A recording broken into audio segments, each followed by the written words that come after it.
When a ruthless gang targeted an elderly black woman, they thought it was just another easy hit, another victim too afraid to fight back. What they didn't know was that with one phone call to her son, their fate was sealed. Her son wasn't just any man. He was a ghost from wars no one spoke about, trained to eliminate threats with ruthless precision. Now, the enforcers, the corrupt officers protecting them, and the crime boss who thought he was untouchable would learn what happens when you push the wrong person too far. Before they could react, their empire would crumble, their safe houses would burn, and a city that had lived in fear for too long would finally rise. This isn't just about revenge, it's about one man's love for his mother that brought down an empire. Before we go any further, comment where in the world you are watching from, and make sure to subscribe. The sun had begun its slow descent, casting a golden glow over the city,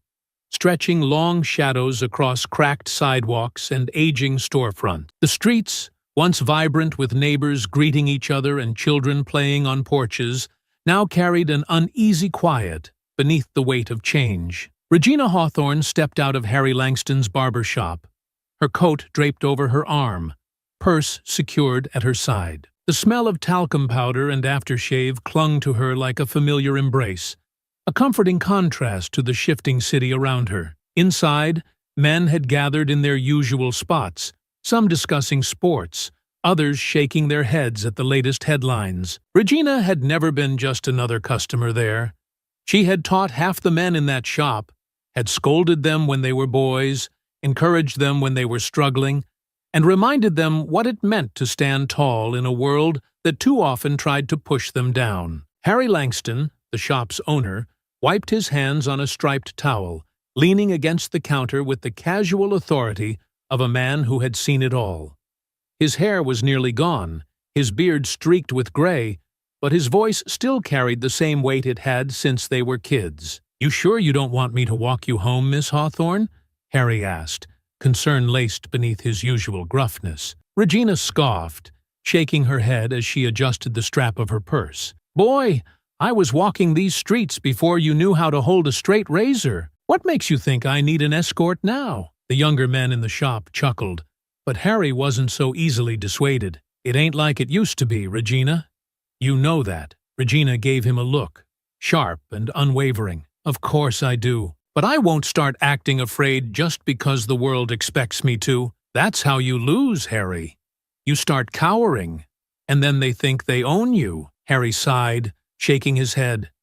"Stubborn as ever. Strong as ever," she corrected, smoothing a hand over her graying curls. "You let these young men hear you talk like that. Next thing you know, they'll be the ones walking around like they don't own their own streets." She turned toward them now, casting a look that commanded attention. "The city don't belong to the ones tearing it apart. It belongs to the people willing to stand their ground." There were nods, murmurs of agreement, but Regina knew words only carried so far. Still, it mattered to say them. It mattered to remind them. She glanced back at Harry and softened, just a little. "Besides, it's just a few blocks." Harry exhaled, rubbing a hand over his bald head. "You need anything, you call. I mean it." Regina patted his arm before stepping toward the door. "You worry too much." Stepping outside, she let the evening warmth settle around her. The sun was still lingering, casting a honeyed glow over the tops of buildings, but the streetlights had already begun to flicker on, their hum filling the quiet spaces between distant sirens and murmured conversations. She walked with purpose, the way she always had. She had never let fear dictate her steps, had never been the kind of woman to shrink herself to fit the comfort of others. Her body had slowed over the years, but her will had not. She was a black woman, a teacher, a woman who had built herself brick by brick and refused to be torn down by the creeping tide of violence that had claimed so many corners of this city. And yet, even with all her certainty, she felt them before she saw them. The shift in the air, the low murmur of voices behind her, the kind of laughter that didn't carry warmth, but something colder, something edged. She didn't stop walking, didn't turn her head, but she listened. They weren't rushing. Not yet. They were watching, waiting. "Yo, look at this one," a voice muttered. "Young? Cocky? She's too old to be out here like this," another said, laughter in his tone. "Yeah," the first voice answered, louder now, for her to hear. "Lady, you shouldn't be walking around alone." Regina kept moving.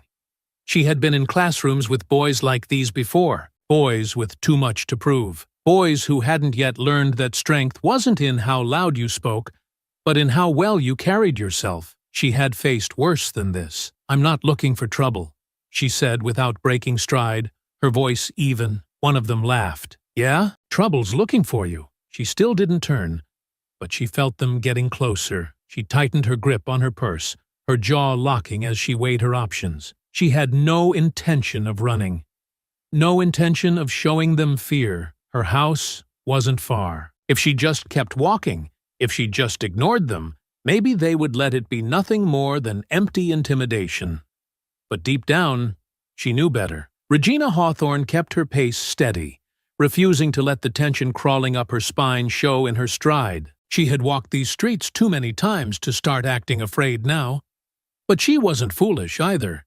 She could hear them getting closer, their footsteps light and unhurried, the kind of confidence that came from knowing they had the upper hand. She had taught boys like them before, seen that restless hunger in their eyes, the kind that came from wanting to prove something, to themselves, to their peers, to a world that had already written them off. Some of them had been saved, had let her voice cut through the noise before it was too late. Others had been swallowed whole, lost to the streets, to the gangs that promised power, but delivered nothing but an early grave. Regina exhaled slowly, her grip tightening around the strap of her purse. The street ahead stretched out, empty, lined with flickering streetlights and the occasional rustle of wind against storefront awnings. Home wasn't far, just a few more blocks. One of the boys behind her whistled, sharp and mocking. "She actin' like she don't hear us." A chuckle followed, low and taunting. "She hear us." Regina didn't stop, didn't acknowledge them. That was what they wanted, for her to engage, to give them something to feed off, a few more steps. Just keep walking. But then she felt it, the shift, the moment when playfulness turned to something sharper, when the space between them disappeared faster than she could react. A hand clamped down on her shoulder, fingers pressing just hard enough to let her know she wasn't going anywhere, unless they allowed it. "Hold up, lady," the voice behind her said, all amusement gone now, replaced with something firmer. "We just want to talk." Regina stopped, not out of fear, but because she knew when a fight was already decided before it even began. There were 3 of them, and she was an elderly woman alone on a street where no one was going to intervene. If she fought, she would lose, and if she ran, she would fall before she ever got the chance. Slowly, she turned, keeping her expression neutral. The one holding her shoulder was young, early 20s at most, his hoodie half-zipped, a chain glinting against his collarbone. He had sharp features, the kind that hadn't yet been worn down by life, but carried the weight of someone who had already decided the world owed him something. His grip loosened slightly when she faced him fully, and she used the opportunity to pull herself free, stepping back just enough to reclaim her space, but not enough to provoke. "You've said what you wanted," she said, her voice as firm as it had ever been in a classroom filled with rowdy students. "Now let me be on my way." The boy on her left scoffed, shoving his hands into his pockets, his stance loose, but the tension in his frame unmistakable. "That's not how this works." The third one, younger than the rest, barely more than a boy, shifted his weight from foot to foot, his energy more nervous than aggressive. "Ain't nobody trying to hurt you, lady," he muttered, though he kept his eyes on the ground as he spoke. "Just be smart about it." Regina met his gaze, something flickering behind her own. Recognition. He had been one of hers, hadn't he? A long time ago, in one of her classrooms, back when he had still had choices. She inhaled slowly, letting the moment settle. "Tyrell," she said, and the boy's head snapped up like he had been struck. "That's your name, isn't it?" The older one, the leader, stiffened. Nah, lady. He goes by TK now. Regina kept her gaze on Tyrell. She knew that name, knew that face, even if time and hardship had tried to change it. She had graded his papers, had scolded him for falling asleep in class, had once told him that he could be something if he wanted to. She saw the flicker of recognition in his eyes, the momentary crack in his armor, but it was gone just as fast as it had appeared. I remember you, she continued, her voice unwavering, and I remember your mother. She worked too damn hard for you to be out here doing this. The leader stepped in closer, a smirk curling on his lips. That's sweet. She got a speech for you, TK. You gonna let an old woman school you in the middle of the street? Tyrell's jaw tightened, his hands clenching at his sides. But he didn't move. The leader turned back to Regina, his amusement flickering into something colder. Listen, lady, you can talk all you want, but talking don't change nothing. What changes things is money. What changes things is knowing who's in charge out here. He gestured vaguely around them, to the city that had let them become what they were. And you're just another person walking around like this place still belongs to you? Like you're untouchable. Regina's spine straightened, her gaze unflinching. You think because you've got the numbers, because you've got the power in this moment, that you own these streets, that people like me don't matter anymore? She took a slow step forward, looking him straight in the eyes. You don't know how wrong you are. There was a moment of stillness, the kind that stretched between two opposing forces, neither willing to move first. Then, the leader clicked his tongue and chuckled, shaking his head as if he couldn't believe the audacity of the woman in front of him. He looked at his crew, then back at her, a new decision forming behind his eyes. Well, he said, voice casual, but his eyes sharp. Let's see how much you matter when we take what's yours. Regina knew then. The robbery wasn't a question anymore. It was coming, but she didn't flinch. She didn't shrink. She had made them look her in the eye, had made one of them remember who he had been before the streets had claimed him. And if she couldn't stop what was about to happen, at least she could make damn sure they knew she wasn't just another victim. Regina Hawthorne had always believed in the power of standing tall, of meeting adversity with the same unwavering resolve that had carried her through decades of teaching, through the struggles of raising a family, through the losses that life had thrown at her without warning. She had always understood that the world could be cruel, but she had never once allowed herself to be cowed by it. Even now, as she stood with her spine straight, her breath measured, and her heart steady in the face of the boys who thought they could take from her, she did not yield. But defiance alone had never been enough to stop the tide. She saw it in the eyes of the one who had spoken first, the one who carried himself with the kind of authority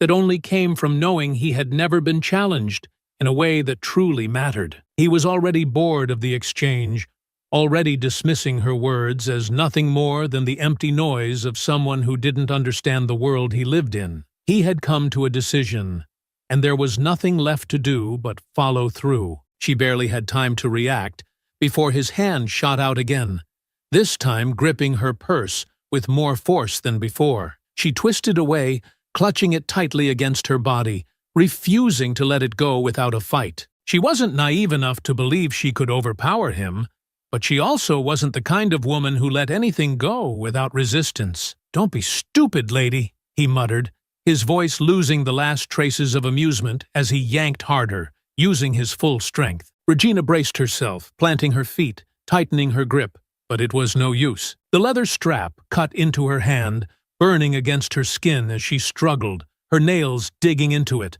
But the boy was young, and she was not. And with one final vicious tug, he tore it from her grasp, the force of it sending her staggering backward. She managed to stay upright for only a second, before another set of hands shoved her hard from behind. The world lurched violently, the pavement rushing up to meet her before she could stop herself. Her knees scraped against the rough ground, pain bursting through her hip and shoulder as she hit the concrete, the impact rattling through her bones.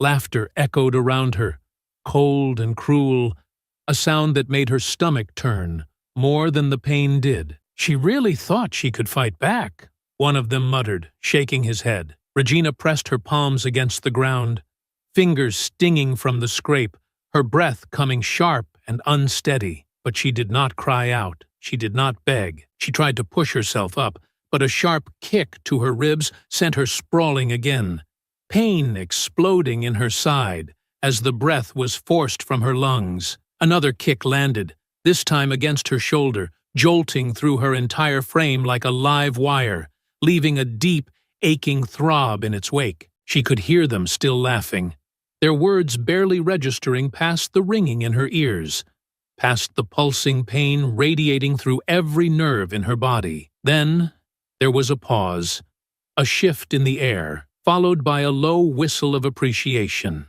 "Check this out," the leader murmured, crouching beside her. She could see him now, just out of the corner of her eye, his fingers reaching for her left hand. She knew before he even touched her what he was after. She closed her fingers, curling them tight into her palm, fighting to keep it from him, but he was stronger, prying them open with little effort, forcing her fingers apart with the kind of ease that made her stomach turn. "Nice ring," he said, turning it between his fingers as if it was nothing more than a trinket. "Bet this got some history." Regina swallowed, her throat burning, her breath still shallow from the blows, but she forced the words out anyway, her voice rasping but steady. "Please." It was not for herself. It was not for pride. It was for the memory of the man who had slipped that ring onto her finger so many years ago, the man who had loved her through every hardship, who had stood beside her when the world felt too heavy, who had left a part of himself with her in that simple band of gold. The leader didn't even look at her when he slipped it into his pocket. He stood, rolling his shoulders, as if none of it mattered, as if this was nothing more than another night, another easy win. Regina remained where she was, lying against the pavement, feeling the weight of her body pressing into the unforgiving concrete. The pain would pass. The bruises would heal. The cuts would close. But none of that was what truly mattered. She would remember this moment, not for the pain, not for the humiliation, but for what it had set in motion. Somewhere in the distance, footsteps approached. A voice called her name, filled with concern, laced with worry. She turned her head slightly, just enough to see a familiar figure rushing toward her. James Parker, the man who had lived in the house 2 doors down from hers for over 20 years, the man who had helped her late husband fix their fence one summer, the man who had never once hesitated to step in when someone in the neighborhood needed something, dropped to his knees beside her, his hands hovering, unsure whether to touch her, afraid of making things worse. "Miss Hawthorne," he said, his voice thick with disbelief. "What happened? Who did this to you?" She exhaled slowly, pressing her palms against the pavement, forcing herself up despite the protest of every muscle in her body. "They took my purse," she said, her voice measured, her hands steady despite the tremor in her ribs. "And my ring." James reached out, his grip firm but careful as he helped her to her feet, his expression darkening, his jaw tightening. "Come on, let's get you home." She nodded, allowing him to guide her, her steps slow, her body aching, but her mind sharper than it had ever been. They thought they had won tonight. They thought they had taken something from her. They had no idea what they had just unleashed. James Parker's grip was firm but careful as he helped Regina Hawthorne up the steps to her front door. She gritted her teeth through the pain radiating from her ribs and hip, refusing to let it show, refusing to let the night have that power over her. James had offered to take her to the hospital, had suggested calling the police, but she had dismissed both with a quiet, resolute shake of her head. She knew how that would go. The police would show up, take a statement, nod their heads, and drive off. They wouldn't patrol her neighborhood with urgency, wouldn't turn the city upside down to find the boys who had done this. Even if they caught them, she had no illusions about what would come next. Those boys would be back on the street in days, laughing about the old woman they had knocked down, showing off the ring they had stolen, moving on to the next easy target. But she was not an easy target. James exhaled, his voice thick with anger, as he unlocked her door for her and guided her inside. "Miss Hawthorne, you need to let me do something. You shouldn't be alone right now." Regina, steadying herself against the back of her living room chair, inhaled slowly and forced a small, weary smile. "I've been alone before, James. This won't be the thing that breaks me." He stood there for a moment, his lips pressed into a hard line, the frustration clear in the way his fingers flexed at his sides. He was younger than her, by a couple of decades, but old enough to remember when this neighborhood had been different, when people didn't hesitate to sit on their porches late into the night, when mothers didn't worry about their children disappearing into the grip of gangs that had spread like a sickness. He had seen what had happened to the city, and he hated it as much as she did. "Call someone at least," he muttered. "You got family?" Regina's fingers tightened around the chair's wooden frame. "I do." She saw the flicker of relief cross his face, but he didn't know. He didn't understand what she meant. He thought she would call a daughter, a sister, maybe an old friend from church. James had no idea what was about to happen next. "Thank you for walking me home," she said, the finality in her voice unmistakable. He sighed, running a hand over his head before nodding. "You need anything, you call me. I mean it." She watched him leave, his frustration still simmering in the air, and only when she heard the door click shut behind him did she allow herself to exhale, slow and deliberate. She was hurting. Her ribs ached, her palms stung, and her left hip throbbed from where it had collided with the pavement. But all of that faded into the background as she walked toward the small wooden table by her armchair, the one that held a framed photo of her late husband, David. She sat down carefully, reaching for the phone with fingers that had steadied despite the pain. She had never wanted to make this call. The number was still saved in her phone, though it had been years since she had last dialed it. She had never needed to. She had spent most of her life solving her own problems, fighting her own battles. She had raised her son to do the same, but this wasn't about pride. This was about what came next. The line rang twice before a voice answered, deep and measured. The same voice she had known since the day he was born. "Ma?" Regina inhaled slowly, letting the sound of his voice settle over her like a balm against the evening's wounds. He didn't sound rushed. He didn't sound worried. He sounded the way he always did, controlled, steady, waiting. "Zion," she said, using the name she had given him, the name only she still called him, though the world had come to know him as Zion. "I need you to listen to me, baby." A pause. Not long.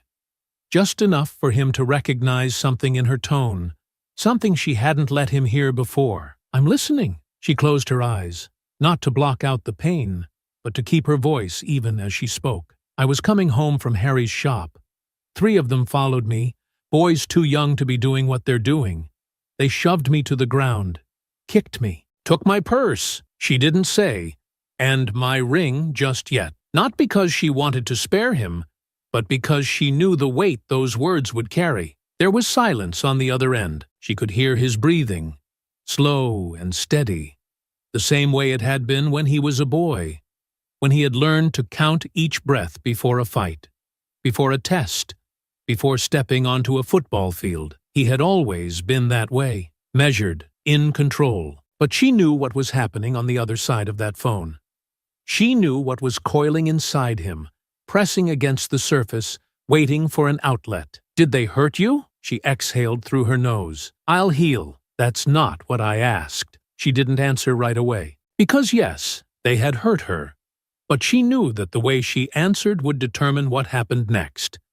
She didn't want to lie to her son. She never had. But she also didn't want him to hear her say it out loud, didn't want to give him the confirmation that she knew would send him hurtling down a path that couldn't be undone. So she settled for the truth, the only version of it she could give. "I'll be fine," she said. The silence stretched longer this time, and for the first time in years, she wished she could see his face. "I'm coming home." His voice didn't rise. It didn't crack. It didn't waver. "Zion, I'm coming home." She closed her eyes, exhaling slowly, letting the words settle deep in her chest. knowing there was no stopping him now. There was no pleading with him, no convincing him otherwise, and maybe, just maybe, she didn't want to. Her son had spent his life fighting for others, for a country that had sent him into battles he hadn't always believed in, for people who had never even known his name.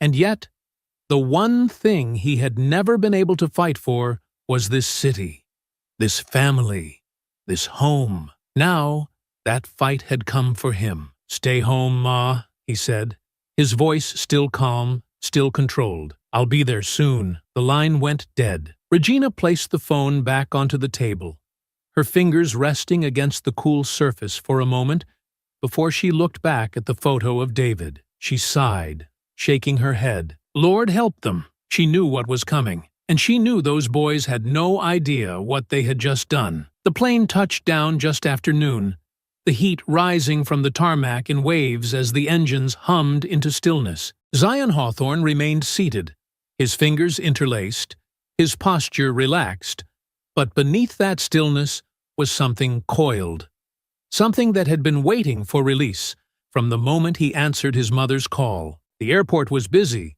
people moving with purpose, conversations blending into a low hum of background noise. He barely heard any of it. His thoughts were ahead of him, already walking these streets, already scanning these faces, already hunting. He stepped outside and slid into the back seat of a waiting cab, giving the driver his mother's address.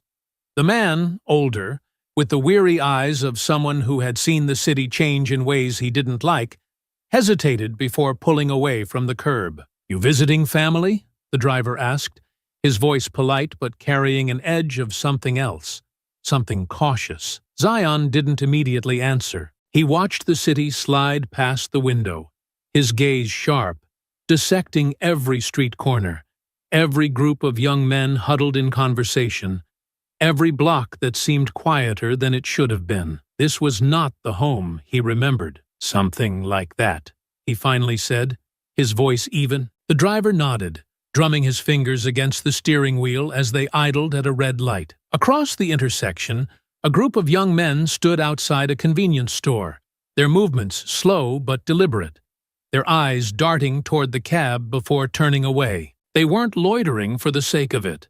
They were watching, measuring, controlling. Zion had seen it before. Different country, same rules. Neighborhoods changed. The driver muttered under his breath. Zion barely glanced at him.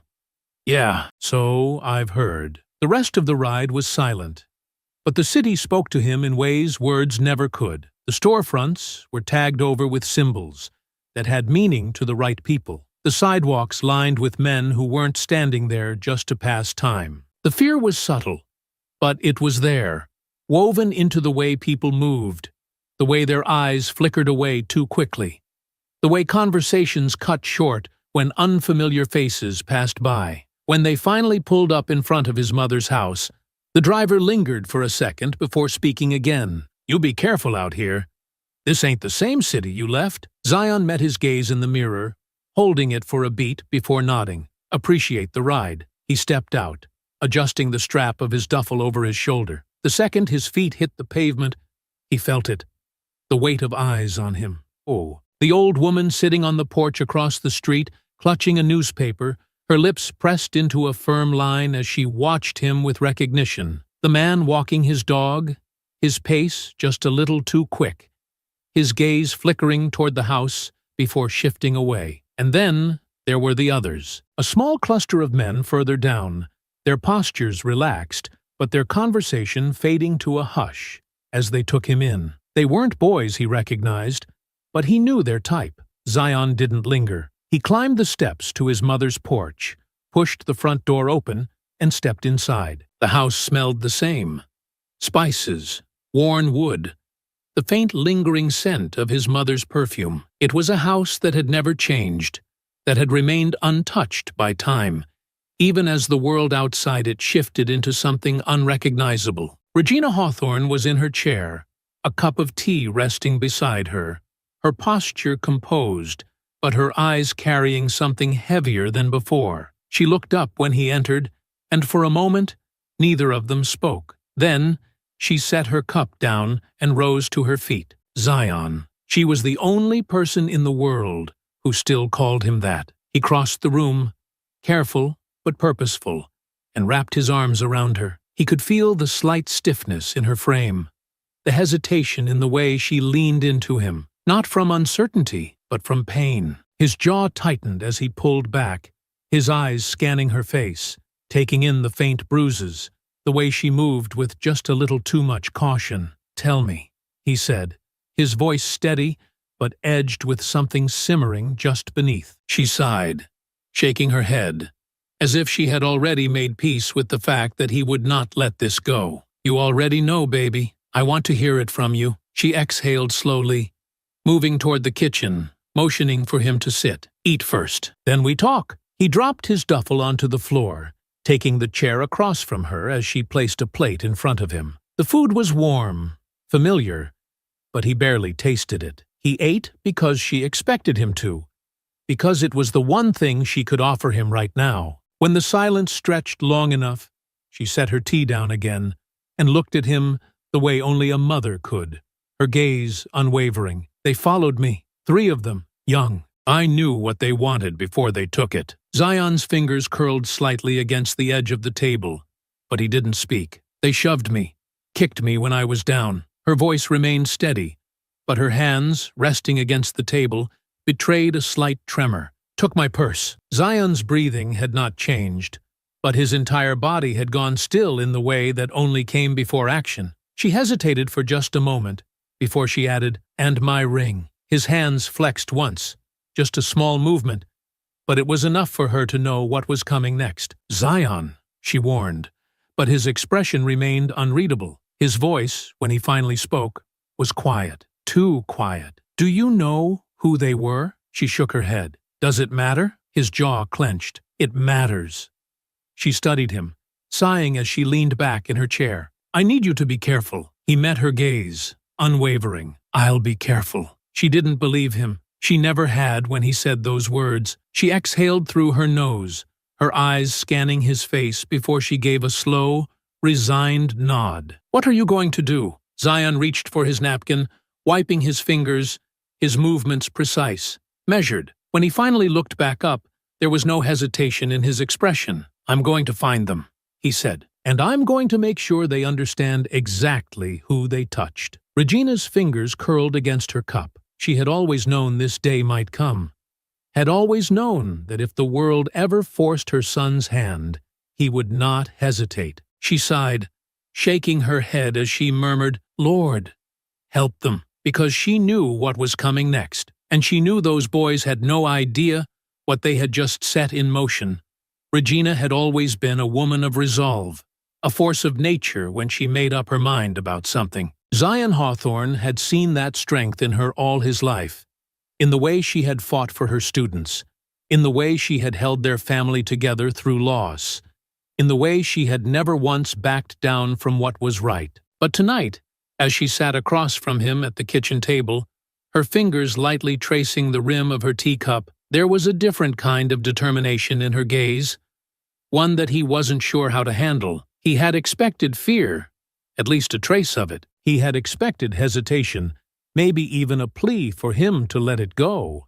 But what he got instead was the same woman who had scolded him as a child for getting into fights, the same woman who had taught him to stand tall but had never once let him believe that strength was measured only in fists. "You want to find them," Regina said, her voice even, her eyes locked onto his. "I do too." Zion leaned back slightly, his expression unreadable. He had already decided what needed to be done, had already mapped out his next steps, had already set himself on the path that would take him to the boys who had dared to put their hands on his mother. What he hadn't accounted for was her wanting a say in it. "I don't need your help with this, Ma," he said, his voice calm but firm. "I just need to know if you recognize them, anything that'll point me in the right direction." Regina exhaled slowly, her fingers tightening slightly around her cup. "I told you. I didn't—" She stopped, her lips pressing together as something shifted in her expression. A memory, a name, a face. She set her tea down carefully,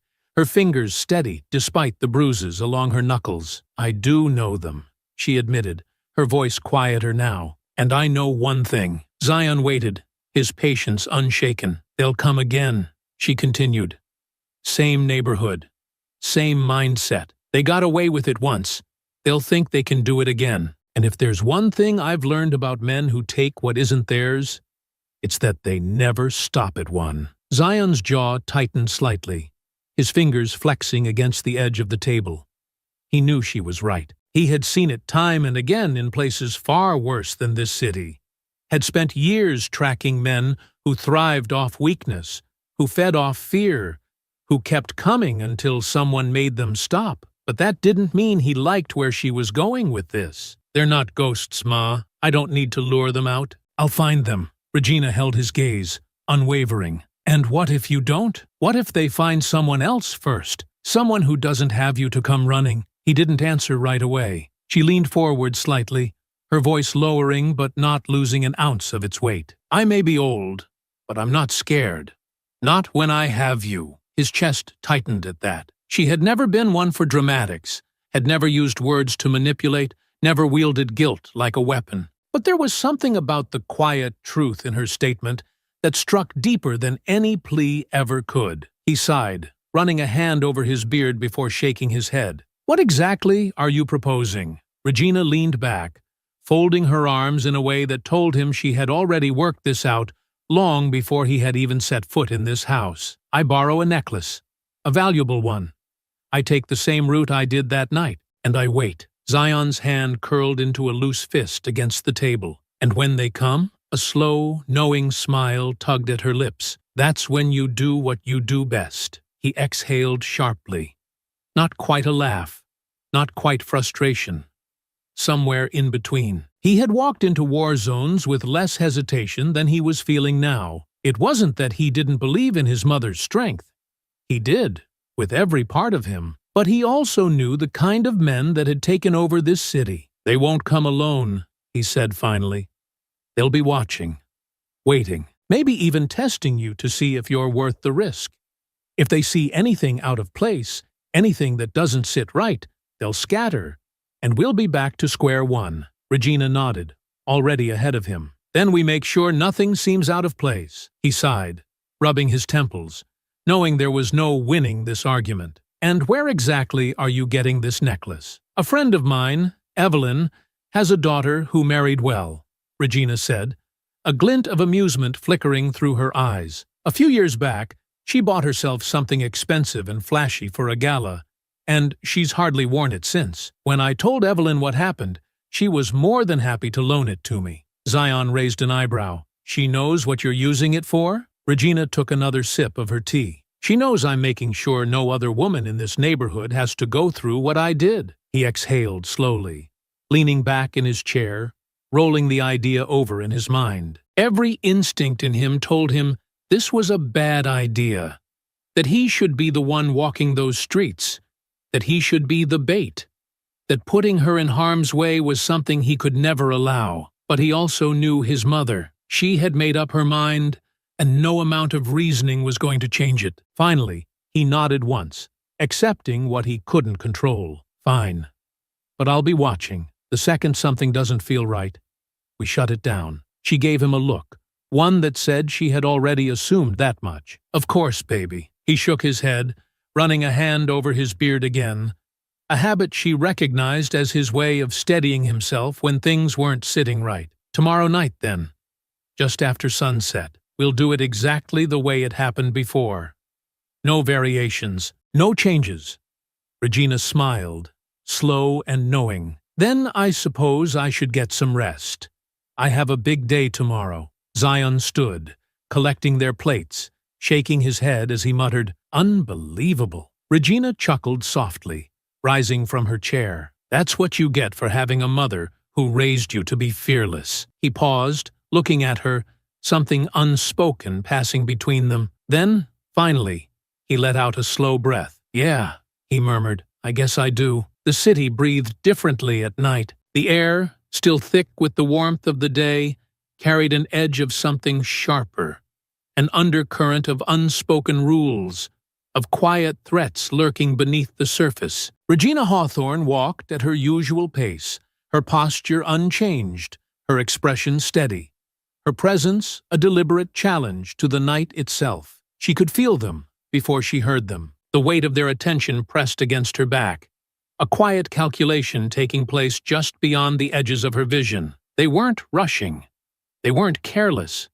They moved with the patience of men who believed they had control of the situation before it had even begun. The leader was the first to speak, his voice low, confident, full of the kind of arrogance that came from never having faced a true consequence in his life. "Look at this," he murmured, more to his crew than to her. She walking around like nothing happened. The second one, younger, meaner, let out a quiet scoff. "Old lady don't learn." Regina kept her stride even, her eyes forward, her breath steady. She had spent years in classrooms filled with boys just like them, had seen the same bravado, the same desperate need to be seen as more dangerous than they truly were.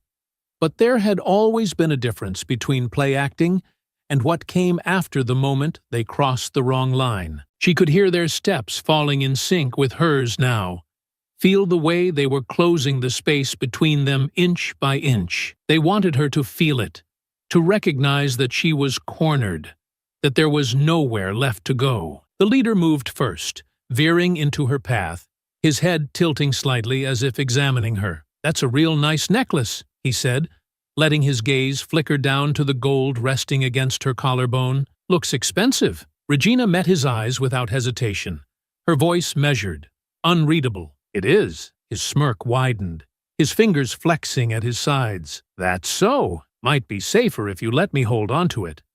You know, just to make sure nothing happens to it." Regina exhaled, slow and steady. "You boys don't think past the moment, do you?" The leader blinked, something shifting in his expression for just a second before he forced the smirk back into place. "You think you're smarter than us, lady?" His voice had changed, just slightly, the first crack in the mask of control. Regina tilted her head, her gaze unwavering. "I think you made a mistake last time, and I think you're about to make a worse one." For the first time, he hesitated.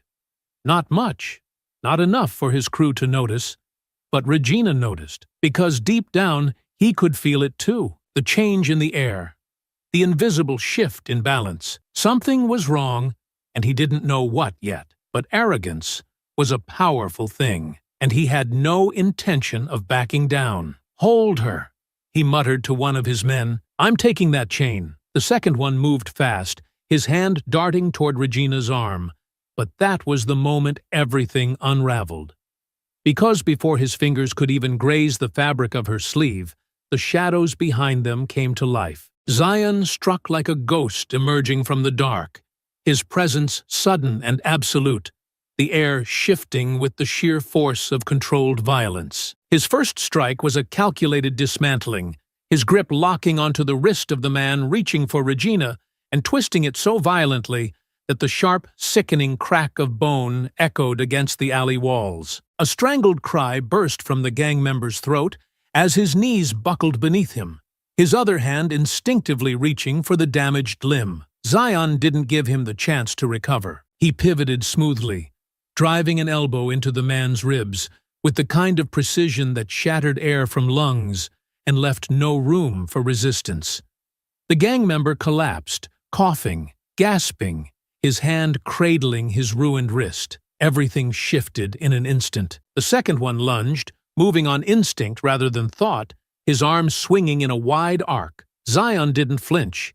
He sidestepped effortlessly, letting the punch slice through empty space before delivering a brutal knee to the man's gut. The impact sent the second attacker stumbling back, his entire body curling inward from the force, his breath coming in sharp, pained wheezes. Regina stood exactly where she had been, untouched, unmoved, watching her son dismantle them piece by piece, with the same efficiency she had always known was inside him. The leader took a single, stumbling step backward, his bravado slipping like water through his fingers. He had seen street fights before, had thrown his fair share of punches, had been on both the winning and losing ends of a brawl. But this was different.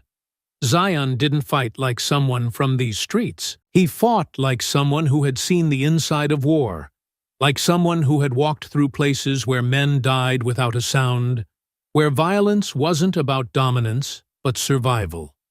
The leader realized it too late. "Who the hell?" he started. But Zion was already moving. A single, brutal step closed the distance between them, and before the gang leader could react, Zion's hand shot out, gripping the front of his hoodie and yanking him forward with terrifying ease. The gang leader barely had time to suck in a breath before his back collided with the nearest brick wall, the impact forcing a strangled sound from his throat. Zion didn't let go. He kept him pinned, his grip ironclad, his breathing calm. "You touched my mother," Zion said, his voice quiet, so quiet it was more terrifying than a scream. The gang leader twitched, his hands grappling at Zion's wrist, trying to pry himself free. I didn't know." "Shut up," Zion said simply. His grip tightened, his knuckles going white against the fabric. The leader's breath stuttered, his pulse thundering against his throat as the reality of the situation began to set in. He wasn't in control. He had never been in control. Regina, still standing where she had started, didn't move. She didn't need to. She had told them they had made a mistake. Now, they were starting to understand just how big of one it had been, and Zion wasn't finished yet. The lesson had only just begun. The gang leader's body was trembling beneath Zion's grip, his back pressed hard against the brick wall, his breath coming in ragged, uneven gasps. His hands still gripped at Zion's wrist in a feeble attempt to pry himself free, but there was no strength left in him. The arrogance had drained from his eyes, replaced with something raw and primal, fear. Regina stood just a few feet away, unmoving, composed, watching with the same steady patience she had always carried. She had warned them that they had made a mistake. Now, they were beginning to understand just how deep of a mistake it had been. But the night wasn't done with them yet. Zion barely had time to shift his stance before he heard footsteps pounding against the pavement from deeper in the alley. More were coming, drawn by the commotion, by the shattered confidence of their fallen friends. The first one to charge was big, built like a man who had spent his life throwing his weight around, expecting it to be enough to win every fight he started. His fist was already swinging before he had even fully closed the distance, his entire body moving with brute force rather than precision. Zion sidestepped smoothly, letting the man's momentum carry him forward before striking, driving a sharp elbow straight into the attacker's exposed ribs. The force of the blow stole the air from his lungs, but Zion didn't stop there. Before the man could recover, Zion pivoted, grabbing the back of his head and slamming his face into the nearest brick wall. The wet crunch of cartilage breaking filled the air as blood splattered against the bricks. The man crumpled, his body limp before he even hit the ground. The second one was faster, younger, more agile. He didn't charge in blindly. He feinted first, testing Zion's reactions, looking for an opening. But he wasn't fast enough. Zion let him think he had an opening, waiting until the moment the man committed to a full strike before stepping inside his reach. His hands locked onto the attacker's arm, twisting it at an unnatural angle, using his own weight against him. The gang member let out a sharp, agonized scream as his elbow hyperextended, the joint popping violently. Zion finished it with a knee to the gut, sending him collapsing onto the pavement, gasping for air. Another one came at him from behind, this one smarter, swinging a pipe aimed directly for the back of Zion's skull. Regina saw it first. "Zion!" Zion reacted instantly, dropping low just as the metal pipe cut through the air where his head had been seconds before. He twisted, grabbed the attacker's wrist, and with a single, practiced motion, he snapped it cleanly at the joint, forcing the pipe to drop from limp fingers. The gang member howled in pain, but Zion was already moving again, catching the pipe before it hit the ground, and driving the end of it into the side of the attacker's knee. The man's leg buckled instantly, sending him down. Zion turned sharply, swinging the pipe in a wide arc, catching the second attacker across the ribs, the impact sending him sprawling against the alley wall with a heavy thud. And just like that, it was over. The alley was filled with groans, gasps, broken bodies writhing on the pavement, men who had believed themselves untouchable, now reduced to nothing but cautionary tales. The gang leader, still on his knees, still struggling to piece together what had just happened, lifted his head, his face twisted in something between pain and realization. Zion crouched down in front of him, his expression unreadable, his voice low and steady, free of emotion but heavy with certainty. "You're going to talk," Zion said. The gang leader shook his head weakly, his lips parting, but no words came. He still thought there might be a way out of this. Zion didn't hesitate. He grabbed the man's already bruised hand, fingers closing around his pinky, and twisted. A sharp, piercing snap rang through the alley. The gang leader screamed, his body jerking violently, his breath coming in sharp gasps. "I can keep going," Zion said, his voice calm, so calm it was terrifying. "Or you can tell me what I want to know." The gang leader trembled, his head shaking. I don't know what you—" Another snap. Another scream. Zion didn't blink. "I don't have patience for lies." The man's breathing hitched, his entire body shuddering beneath Zion's grip. And then, finally, he broke. "Novak," he gasped, his voice cracking under the weight of fear. "Victor Novak." Regina stiffened at the name, her expression darkening ever so slightly. Zion's grip tightened. Novak. Zion had heard the name before, spoken in whispers, muttered in places where men feared their words would be traced back to them. Victor Novak wasn't just a gang leader. He was the one who sat at the top, the man who controlled the streets with an iron grip, the one who had turned this city into his personal empire. Zion released the man's broken hand, letting him slump back onto the ground, clutching his injured fingers to his chest. He no longer mattered.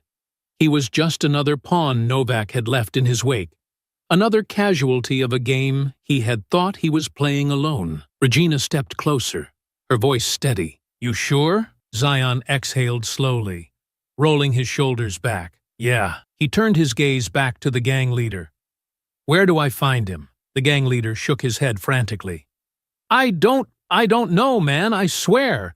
Novak don't just meet with people. He keeps himself locked down, tight security, only deals with his top guys." Zion considered that for a moment, his expression giving nothing away. And then, finally, he stood. Regina looked at her son, searching his face. "What now?" Zion reached into his pocket, pulling out a phone. "Now?" He glanced down at the gang leader one last time. "Now, I make some noise," because Novak was going to hear him coming. And when he did, there wouldn't be anywhere left for him to hide. Zion had learned long ago that real war wasn't about chaos. It wasn't about blind rage or reckless violence. It was about control, about understanding the board before making a move, about making sure that when you struck, it wasn't just to hurt.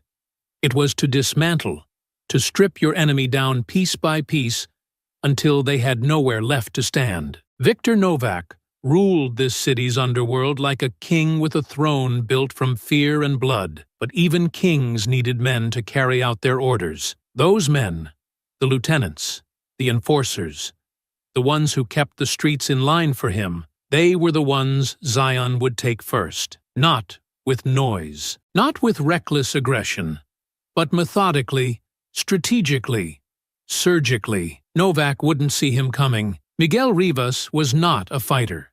He was a businessman, a middleman who played a crucial role in moving money, drugs, and influence for Victor Novak. But he wasn't untouchable. He surrounded himself with men who did his dirty work, enforcers who made sure he never had to get his hands bloody. That was his weakness. He believed that protection meant security, that having others fight for him meant he didn't have to know how to fight for himself. Zion was about to show him how wrong he was. He had watched Rivas for nights, learning his patterns, his safe zones, his paranoia levels. The man never went anywhere alone, except for one place. At exactly 1:15 a.m. every night, Rivas left a well-secured club and made a short walk to a private poker lounge hidden in a back alleyway, a place where only trusted players were allowed in. His bodyguards never went inside with him. They waited out front, watching the street, assuming that because the lounge was exclusive, no one inside posed a threat. They were wrong. Zion was already inside when Rivas arrived. He had been sitting in a dark corner, his back to the wall, his posture relaxed, but his senses sharp, absorbing the layout, the exits, the way the men inside moved. The second Rivas walked in, he sized him up in an instant. A short, stocky man with too much gold on his fingers and a smirk that barely hid the nervous twitch of someone who had spent his life buying loyalty instead of earning it. Rivas didn't notice him at first. He walked to his usual table, greeting the dealer with a lazy nod, flashing his teeth in the false confidence of a man who had never been truly afraid before. That was about to change. Zion waited until the dealer shuffled the first hand before he moved. He didn't go for Rivas immediately. He walked toward the bar first, slow and casual, letting his presence settle into the background noise of the room, the sound of clinking chips, muffled laughter, the occasional curse over a bad hand.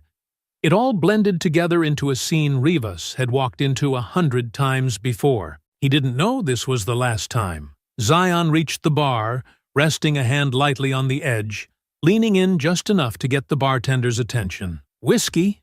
"Neat," the bartender nodded, but his hand never reached for the bottle, because in that same moment, Zion moved. He pivoted sharply, grabbing the back of Rivas's chair and yanking it backward with a violent pull. Rivas went down hard, his body slamming against the floor, his breath leaving him in a sharp gasp of shock. Cards and chips scattered across the table, drinks spilled, voices raised in sudden confusion. Zion didn't hesitate. He stepped forward, grabbing Rivas by the collar and dragging him up before slamming him down against the table with enough force to rattle everything on it. The room froze. Rivas let out a sharp, choked sound, his hands scrambling for purchase, his mind catching up to the reality that he wasn't in control. Zion leaned in close, his voice quiet but firm, meant only for Rivas to hear. "Outside, your men are waiting. They think you're safe in here." His grip tightened, pressing down just enough to let Rivas feel the helplessness sinking in. "You're not." Rivas gasped for air, his eyes wide with disbelief. Who the hell?" Zion slammed his head against the table again, cutting off whatever weak protest had been forming. A glass shattered from the impact, pieces of it embedding into the wooden surface. The tension in the room thickened, the other players staring, their hands half raised as if they weren't sure whether to intervene or stay out of it. No one moved. Zion pulled Rivas upright just enough to spin him around and send him stumbling toward the back exit. He kept a tight grip on his collar, steering him through the stunned silence, pushing past tables as players scrambled out of the way. The second they hit the alley, Rivas tried to fight. He was clumsy, wild, lashing out with the desperation of a man who had never thrown a real punch in his life. Zion caught his wrist mid-swing, twisting it violently. The sound of tendons straining filled the narrow space, followed by Rivas's sharp scream. "You're going to tell me what I want to know," Zion murmured, pushing him back against the damp brick wall. "Or I'm going to start taking pieces of you apart." Rivas's chest heaved, his body trembling, but his pride hadn't broken yet. "I ain't saying—" Zion didn't let him finish. He drove a fist into Rivas's stomach, a sharp, precise strike aimed right below the ribs. The smaller man gagged, his knees buckling, his body folding over Zion's arm as his breath came in wheezing gasps. Zion didn't let go. He yanked him upright again, this time grabbing a fistful of hair, forcing him to look him in the eyes. "Names," Zion said, his voice colder this time. "Give me Novak's lieutenants." Rivas coughed, his breath shuddering. I don't—" Zion drove his knee up, smashing it into Rivas's ribs. A sharp crack followed. "One, maybe 2 ribs breaking under the force of the impact. Rivas screamed, his body sagging, but Zion held him upright, kept him awake, kept him feeling every second of the lesson he was being taught. "You've got one chance," Zion warned, his voice dangerously even. "Tell me where Novak's power starts, or I make sure you never walk out of this alley." This time, when Rivas coughed, it was wet, tinged with something deeper than just pain. His head lolled slightly, but he forced himself to lift it, his fear finally overriding his false bravado. His lips trembled before the words spilled out like a confession at gunpoint. "Dominic!" he gasped. "Dom Varela. He's Novak's muscle. He controls the weapons, the shipments. He's the one who enforces everything." Zion nodded once, absorbing the information. Then, with one final calculated motion, he let go of Rivas, just long enough to slam him face first against the brick wall. The man slumped to the ground, unconscious, blood pooling beneath him. Zion stepped back, rolling his shoulders, already thinking about the next name on his list. 1 down. And Novak had no idea what was coming next. Zion had always known that a war wasn't won in a single battle, that taking down an empire built on fear and blood required precision, strategy, and the kind of patience that could break a man long before he ever realized he had lost. Miguel Rivas had been the easy part, a soft, spoiled man who had relied on money and influence to keep himself safe, never once believing that the walls he had built around himself could come crashing down in an instant. But Dominic Varela was different. A man who had built his name not through whispered deals or backroom exchanges, but with his fists, his brutality, and the unshakable reputation of someone who had never lost a fight that mattered. That was why Zion had spent 3 nights learning every detail of Dom's routines, memorizing the ways he moved, the places he considered safe, the people who surrounded him at all times. Unlike Rivas, Dom didn't hide behind luxury. He thrived in violence, ruled by it, carried himself like a warlord patrolling his kingdom, certain that no one in this city would dare challenge him. He was a man who killed for pleasure as much as for business. And if there was one thing Zion had learned from years of tracking men like him, it was that every beast, no matter how untouchable, had a moment of vulnerability. For Dom, that moment came in an abandoned factory on the outskirts of the city, a place where Novak's men stored shipments of stolen military-grade weapons before they were smuggled to buyers who didn't care where they came from as long as they could kill. The factory was a fortress of metal and concrete, watched by men who had seen enough bloodshed to know that their lives depended on keeping Dom safe. But Zion didn't intend to go through them. He intended to carve through them, one by one, leaving nothing but silence in his wake, until there was no one left standing between him and the monster he had come for. The first guard never saw him coming. A hand clamped over his mouth, a knife driving upward between his ribs. Quick, efficient, the life draining from his body before he even had a chance to reach for his radio. The second barely had time to turn before Zion's arm wrapped around his throat. The struggle brief, his body going limp in the shadows. Gunfire erupted from deeper inside the warehouse. Zion had been waiting for it. The moment the first bullet tore through the air, he was already moving, weaving between rusted machinery, closing the distance before the gunman had a chance to coordinate. He caught one mid-reload, twisting the rifle from his grasp before slamming the butt of the weapon into his jaw with bone-breaking force. Another turned, raising his pistol. But Zion was faster, grabbing the barrel and redirecting the shot before twisting his wrist at an unnatural angle. The crack of breaking bones lost beneath the chaos of the fight. Dom was watching, standing at the far end of the room, arms folded across his broad chest, a smirk curling at the edges of his scarred lips, as if he was enjoying the show, as if this wasn't the inevitable end of his empire unraveling before his eyes. He didn't move as Zion tore through his men, didn't flinch when the last of them hit the ground with a final pained grunt, their bodies littering the concrete in broken, gasping heaps.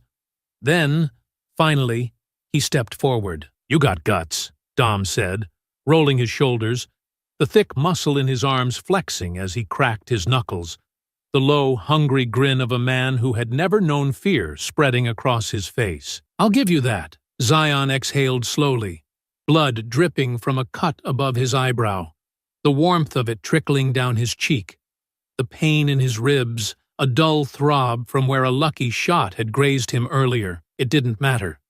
He had fought through worse. "You talk too much," he muttered, adjusting his stance, waiting, knowing that men like Dom didn't go down easy, that this wasn't going to end with a single well-placed strike, but with a war fought between two bodies refusing to break. Dom laughed, low and dangerous, before he lunged. The first punch was a hammer, a blow meant to end a fight before it even began. The kind of raw, explosive power that had broken men in half before they even realized they had lost. Zion dodged, slipping just out of range, his counter quick, precise, a sharp jab aimed at the liver, meant to test more than hurt. Dom barely reacted. The second swing came even faster, forcing Zion back as Dom pressed forward, relentless, his size and strength making him a living wrecking ball with nothing to lose. Zion moved with it, waiting, watching, letting Dom burn himself out. But then, a mistake.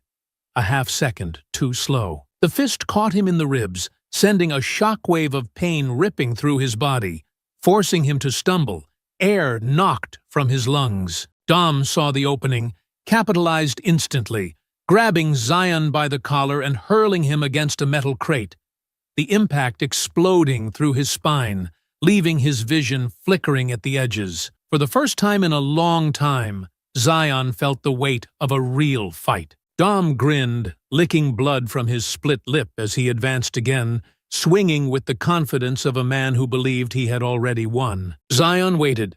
Let him get close. Let him commit to the next punch before he moved. A sharp pivot, a quick step inside the attack, a brutal elbow to the side of Dom's knee. The bigger man staggered, his balance momentarily thrown, and Zion capitalized, slamming a fist into his throat before hooking his leg behind Dom's and twisting him to the ground. Dom choked, gasping, struggling to rise, but Zion was already on him, wrapping an arm around his throat, squeezing, pressing down with the force of a predator putting down an injured beast. "You've got one chance," Zion whispered, tightening his hold just enough to make the panic set in. "Tell me where Novak's power starts, or you don't walk out of this room." Dom wheezed, his body twitching, his hands clawing at Zion's grip, his pride forcing him to hold on a few seconds longer than his body could endure before. Finally, he broke, he gasped, his voice ragged, filled with the kind of desperate realization that came too late. "Lena Vasquez. She's Novak's top lieutenant, his strategist. If you want him, you go through her." Zion exhaled slowly, then tightened his hold once more. Not enough to kill, but enough to remind Dom that this was the last time he would ever be the predator in the room. Then he let go. Dom crumpled, coughing, his body too broken to rise. Zion pushed to his feet, rolling his shoulders, already thinking about the next move. Because now he had a new target, and Lena Vasquez wouldn't go down easy. Zion sat in the driver's seat of the unmarked sedan, the soft rumble of the engine idling beneath his fingertips as he rested his hands on the wheel. The streets beyond the windshield were quiet, but he knew better than to believe in the illusion of peace. The city had never truly been still, not with men like Viktor Novak carving their control into every corner, leaving fear in their wake, like the scent of rain before a storm. He had taken down two of Novak's key men, first Miguel Rivas, then Dominic Varela, and in doing so, he had ripped open a wound in Novak's organization that wouldn't heal easily. He had expected retaliation, but instead of Novak coming at him directly, the next move had come in the form of a name, Lena Vasquez. Unlike the others, Lena wasn't just another enforcer. She was the mind behind the operations, the strategist, the one who saw the bigger picture when others only saw their next paycheck. If Novak had sent her into the fight, it meant Zion was closer than he had realized. It meant Novak was starting to feel him. He needed more than just instinct to track